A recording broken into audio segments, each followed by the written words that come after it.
اس دنیا میں اگر آپ اچھے انسان بننا چاہتے ہیں، اگر اس دنیا میں کوئی بھی انسان صادق یعنی سچا بننا چاہتا ہے، اگر دنیا میں کسی بھی انسان کو امین یعنی امانت دار ہونا ہے، سب سے پہلے اس انسان کو اپنے اخلاق سنوارنے چاہیے، کیونکہ جس انسان کے اخلاق بہتر ہوں گے ایسا ہی انسان دنیا اور آخرت دونوں جگہ کامیاب ہو جائے گا۔ اچھے اخلاق ہی وہ چیز ہے جس کے ذریعے انسانوں کے دلوں پر حکمرانی کی جا سکتی ہے۔ اس دنیا کی سب سے افضل ترین ہستی محمد صلی اللہ علیہ وسلم، جن کے اوپر ظلم و ستم کے پہاڑ توڑے گئے، اس کے باوجود آپ صلی اللہ علیہ وسلم نے اخلاق حسنہ کے فاضل دامن کو نہیں چھوڑا۔ اسی لیے اللہ تبارک و تعالیٰ نے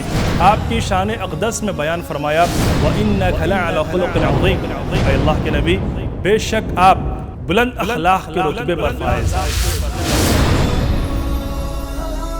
اخلاقیات اپنی زندگی کو محمد صلی اللہ علیہ وسلم کی حیات طیبہ سے اخلاق کے قیمتی موتی پیرونے کے لیے دیکھیے روزانہ رات 10 بجے اور ہر دوپہر 3 بجے مرسی ٹی وی پر۔